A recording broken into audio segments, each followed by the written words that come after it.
ownership. Give each person a small portion of land and tell them the school is going to buy your product. You will secretly them. Instead of running about and giving headache, when they close from school, they are going to water their cabbage. And they pray that the cabbage will be there. We buy our students' produce from their great department. We buy it from them. So we can do a whole lot of things with our students. We had talent competition. The drew, the artists. We had an art exhibition. We sold their product. We took 40%. The students went at 60%. Yes. If we don't teach them how to make money now, they will keep depending on people to give them money. I still have 40-year-olds that will call me, sister, and my rent is due, and square me something. I said I'll go to your secondary school and shut it down, because that is what they produce for us. Yeah. Then we have adaptability and flexibility. Somebody mentioned something like that. Adaptability and flexibility. Being able to react to situations. Which group mentioned it? Yes, your group. It's a skill. It's a skill. If things are not going how you plan, immediately be able to do what? Change strategy. Some people can now. Some can't. You see adults throwing tantrums, and you're like, this is the situation. Think what next? Think outside the box. In fact, I told them there is no box in the dustbin. The box is gone. Just do what? Think outside the box. Adaptability. We came. We had issues with the projectors. We missed it and start waiting. We should continue with our program. In the classes, are there times that things are not as they should be? Do you tell the students, wait, let me go and call the person in charge, and then the students kill time while you're looking for maybe the carpenter or the electrician or somebody? That way you just tell them that they cannot adapt to situations. Think on your feet. Think fast. Adaptability.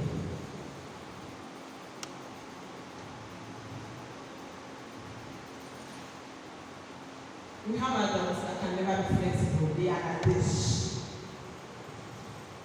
Please, even those of us here, if these are the skills you have to give your children, it means that you must do what? Possess those skills. There is that Latin expression, nemo dot not what happened. Nemo dot not what happened. What does it mean? You cannot give what you don't have. Because don't forget, students are children are good observers. You cannot say when you see and you don't act it. They laugh at us. They say, and then you know,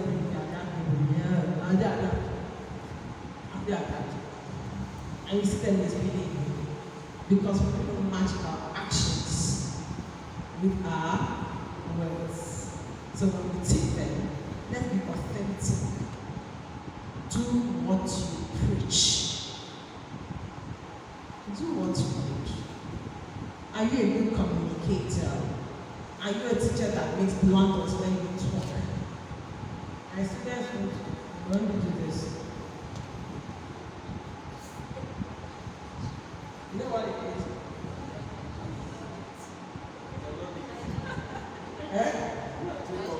They are dodging the arrows. They want to. They're young.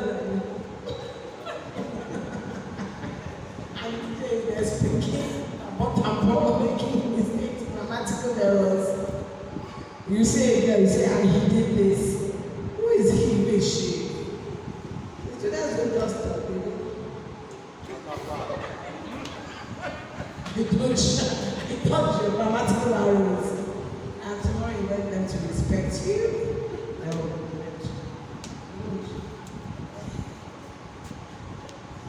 we talked a lot about digital literacy, right? That's so when we talk about technology, using the smartphone. How many of us here have our personal laptops? How many of us have our personal laptops and we work with our laptops in the school? Good. How many of us can put together PowerPoint? How many of us can use an Excel spreadsheet? Microsoft Word. How many of us can do our research and create our bar charts and our histograms on our systems? Good. We need to do these things because learning is about research. 21st century learners cannot work without conducting research every day. Every day. You cannot. Because you need information to work with. Everything you do should be research driven. And that's the innovation we're talking about. Any research you come up with today is an innovation for you. It may not be a global innovation, but it's for you. Do you do what we call test item analysis? Do you do TIAs here? Test item analysis.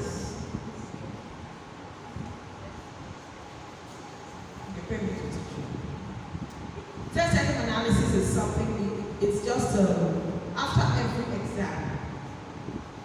every exam or test, you list your children's name horizontally, vertically, and you list all the questions horizontally, from question 1 to whatever.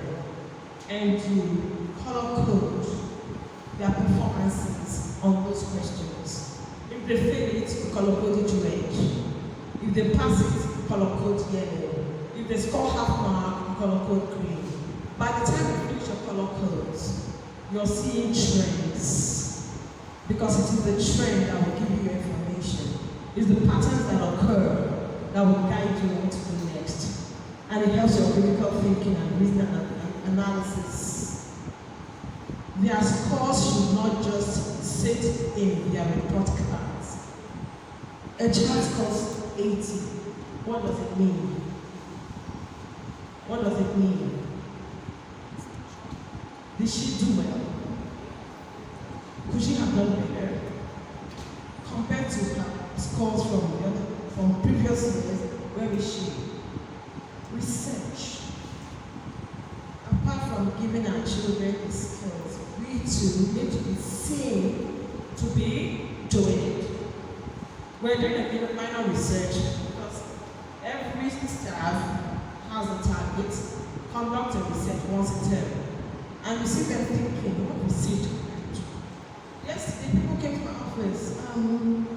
We're thinking of conducting a research. We've always said that high-flying kids are very well behaved. But is it true? Is it true that all high-flying kids are well behaved? Is it true? Is it true? We're not sure, right? Conduct a research. And then you can validate with your findings. And the group is doing it. So they're getting the best behaved children and the worst behaved, and then they're the best, the 3 high flyers in each class, and they're color coding to see, is there a correlation? You can't see people, they are doing this research, conducting that research, doing that. It's innovative. Do we have children that are poorly behaved in this school? Do we have them? Do we have children that are poorly behaved? What have we done with them? Apart from punishing whenever they misbehave. Do we have a program in place for them? Do we have a program? Once a term? Or is it when they commit an offense, red pen, and they continue? Carry out a research. What can we do? Because the last one someone mentioned it. Self-direction and self-regulation for students to know what they should do and do it without being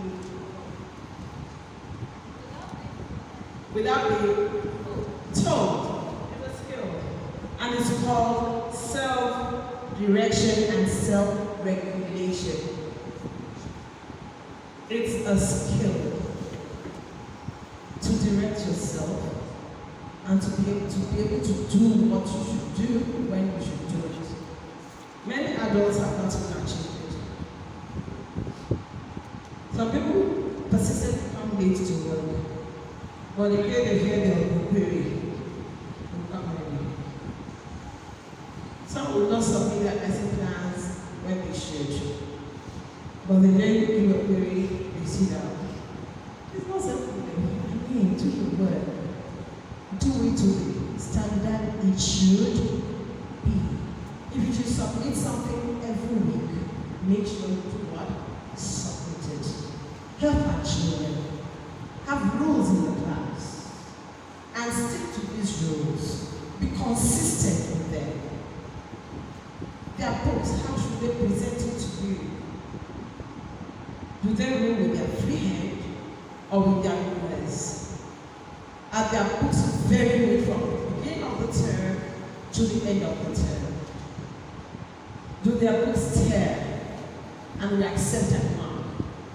Do they do cancellations with their books and we accept it? No. Sorry. We have to help them acquire self-direction and self-regulation with the things we put in. When I came in, I said 3 rules, right? How many of us have class rules? Not school rules.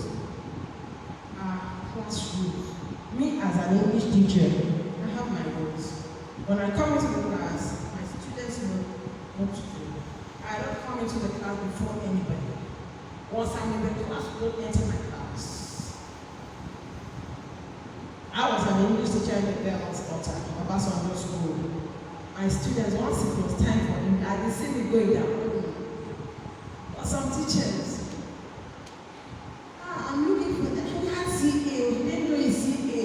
I'm looking for him to do makeup. I said, makeup, come and take my lipstick. I don't do no makeup for nobody. I'm a student. There are some teachers that students will not get on their research. There are some they do and get away with it. Why? That teacher is not flogging them. It's not. Be self-regulated. Arrange your history. Get all your materials before listening. Let your students know that you are a no-nonsense person. Business-like. We're business people. Do you know we're business people? I tell teachers and my staff, the school is a marketplace. We're selling a product called education. It is an invisible product. Everybody comes to this warehouse called school every day to sell that product. What we sell is an invisible product. We are all the marketers of that product. And we all belong to different lines. And when one line of production is bad, it affects the rest. We are as strong as our weakest link. You may have wonderful teachers doing awesome things, but when one teacher is not doing the right thing, it is that teacher's level at the school last week. Is it not that school where they don't do this? Just one person they didn't do it, but it will rub off on everybody. So please, let's have self-direction and self-regulation. These are all the skills put together, and I term them as 5 C facts. 5 C facts. Who knows what 5 C facts is? 5 C facts. Let's count this.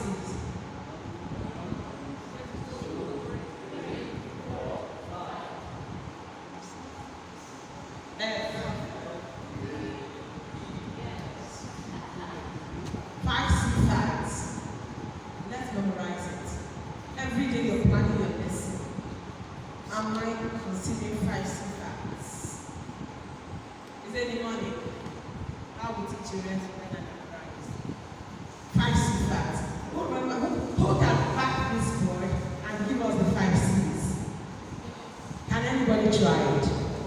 I'll give you 5 minutes. Read it.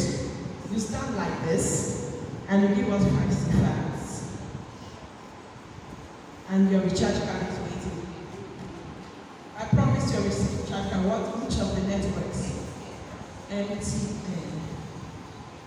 Wow, it's here.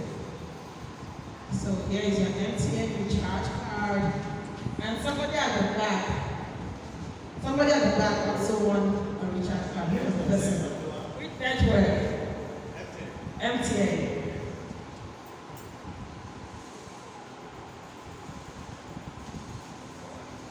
Here's your recharge card. Clap for them now. We're still going to have some activities, and this is the activity. Who can stand here? Who can come out and give us the 5 C facts?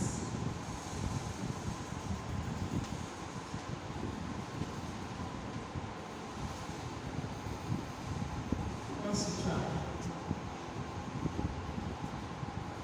No, they're still watching. They're still minding. Who wants to try? You can't say.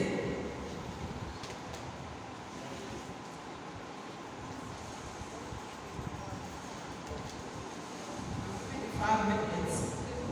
We want to say there are 2 free chairs up here. 5 C facts. Who wants to try? If nobody comes, I'm coming to give somebody a microphone to come out and try. Oh, can we clap for him? Come forward. We'll have a face of this. Come forward.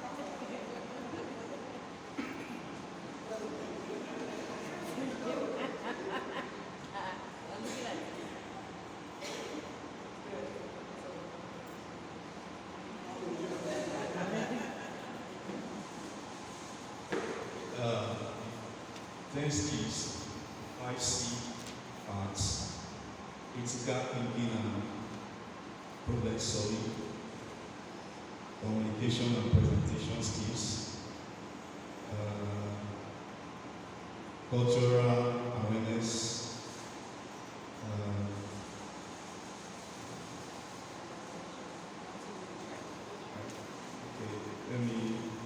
financial literacy and entrepreneurship,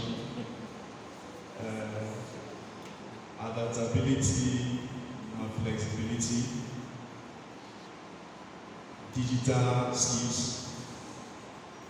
and then self-regulation, self-direction and regulation.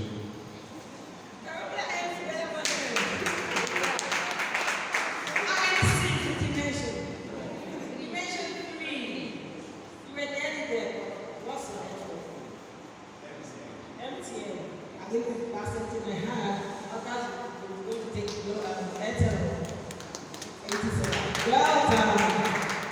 So which one's the key inside? Collaboration and teamwork. Collaboration and teamwork and creativity and innovation. Yeah. These are the skills. These are the skills for the 21st century. 21st century education. I just wonder if we are able to equip all our children in this skill. Oh my God. You'll be happier than Jonathan's teacher. You know the Jonathan I'm talking about? The former president. You'll be happier because they are going to do wonders. And one thing students do not forget, they don't forget their teachers. The teachers that were influential in their lives. The teachers that were good to them, they don't forget. Train them, give them the skills. But before we go to give it to them, we should build those skills in ourselves. Remember, you cannot give what you don't have. The last activity for this is self-assessment. I want you, personally, you've gone through the skills. In all honesty, identify the ones you have worked with your children on, the ones you have equipped your children with, your students. Out of these skills, which ones have you inculcated in your students to high level and standard? When you write it down, go through all the skills. Yeah. Go through all the skills. Write it down and tell us what you did to inculcate those skills in the students. Tell us the subject. Tell us the strategy you used.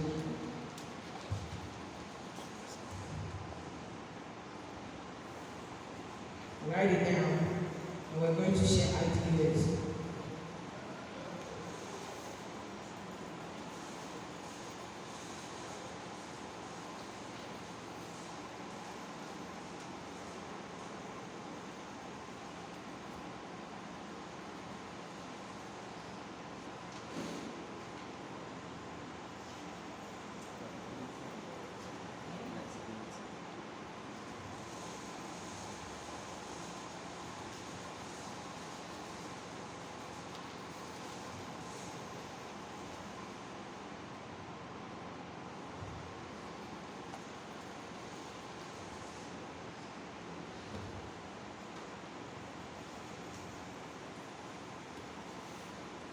Okay, who's ready to go? Who's ready to share ideas with us?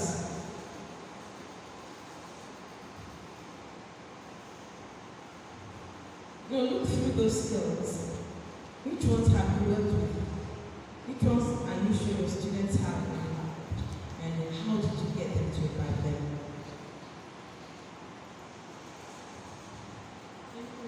Once again, my name is Scholastic. Some of the 21st century skills that I've been able to pass across to my students are collaboration and teamwork. I usually give them group work to come up with something. And they just write about 10 things. I don't know the meaning of these things. Go, take them up and endeavor to just give me something. Sometimes I tell them to make maybe anything. And sometimes I'm just surprised at what they give back. When I sit down with us, I allow them to coordinate whatever they're doing. Then I ask them to submit their research, what they've done in group, and then the group names. I also have been able to teach them communication and presentations. I give them work and they come out at assembly ground to make presentations. That's to enable their communication skills and to help some of them that have the stage fright thing. And I've also been able to creativity and innovation. When I give them the group work, of course, they have to kind of think in order to produce or to come up with whatever I've seen. So I believe while doing the three I've mentioned, they also carried out, it helped them to kind of be creative and be As you can see, we're already there. Some of us are there. 3 skills are already jumping the bells from Washington. Who else? Well, thank you very much. Creativity, innovation. And when they make presentations, it's their work they are presenting. Because I know I've attended some schools where I think the teacher wrote everything for the child, and this child crammed it all and came to the stage. What is education? Education! And then somebody said, hey, mommy now. I said again, what is education? Because he did what? He did what? He crammed everything. So our students shouldn't. When they're making presentations, we should learn and let it just flow. Don't let them cram when they're making their let it flow naturally. Well done. Who else? What's your network? I'll give you Airtel. I don't have Airtel. You can swap with somebody. Or you have someone that uses Glow. Airtel. Sharing. Airtel. Nobody sharing. Okay. Somebody at the back there.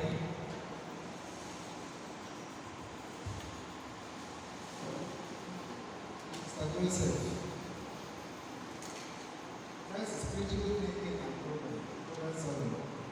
My chemistry student knows that once I enter a class, usually once I have double periods, it's what I use called password. That is going to move around with short questions, finding all around as chemistry students. Once you get it right, you move to the back, you be there for a while. I'll give another person once you get the hand, come back to your seat. Coming to collaboration and team working, I usually use the role as a role or I'll give you a particular topic in which you have to go through within 5 minutes or like that. All of you come out to the front of the class, you present to the class. The rest now will ask the opportunity to ask you questions on what you have done and not like I'll be the one to put it down.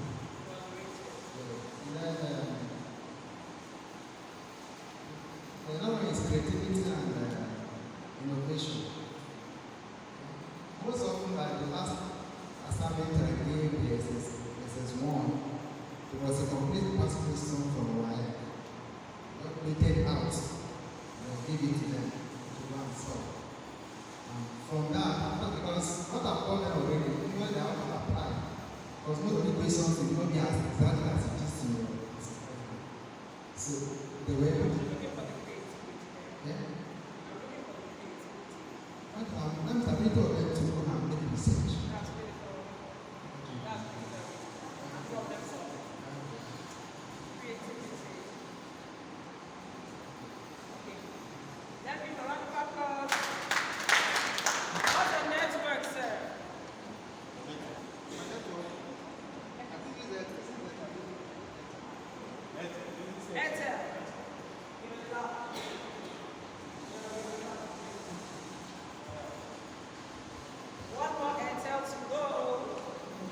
Okay. Well done. I think I will have to exit.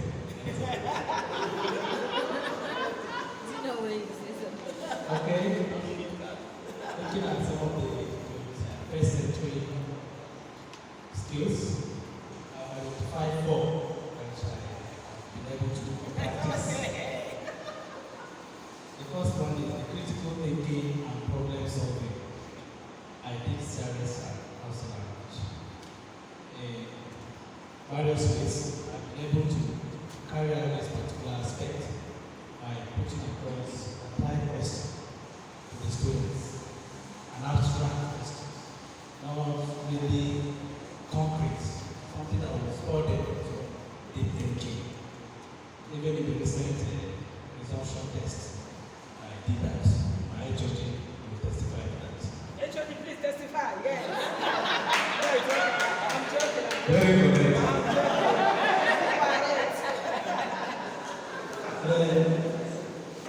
The second one is communication and presentation skills. I've been able to admonish the students on the need to overcome stage fright. And most often, those as you said in your presentation, I often give them some topics to come out and present with the class, or sometimes even at the assembly ground.